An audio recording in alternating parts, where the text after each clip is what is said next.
अस्सलाम वालेकुम जी। इस वक्त मैं किर्गिस्तान में हूँ और इधर हालात बहुत ख़राब है। जैसा कि आप लोगों को पता है कि कुछ दिन पहले इधर लोकल बंदों के और कुछ इजिप्शियन की लड़ाई आपस में हुई थी, जिसके नतीजे में लोकल बंदों को मार पड़ गई थी। और अभी सारे लोकल बंदे बाहर निकले हैं और पाकिस्तानी, इंडियन और बांग्लादेशों को मार रहे हैं। और ये नहीं देख रहे कि ये इजिप्शियन है या पाकिस्तानी है या इंडियन है, बस सिर्फ मार रहे हैं।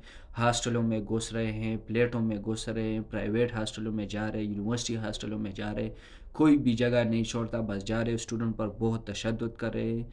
हमने इधर की पुलिस को कॉल की, इधर का पुलिस कोई हमारे हेल्प नहीं करता, बल्कि सिर्फ वीडियो बनाते हैं। हमारे साथ कोई भी हेल्प करने वाला नहीं है। अभी हमारे साथ सिर्फ एक खुदा के वास्ते हम इधर बैठे हैं। हम बाहर नहीं जा सकते, खाने पीने के लिए कुछ नहीं उठा सकते क्योंकि हम महफूज नहीं हैं।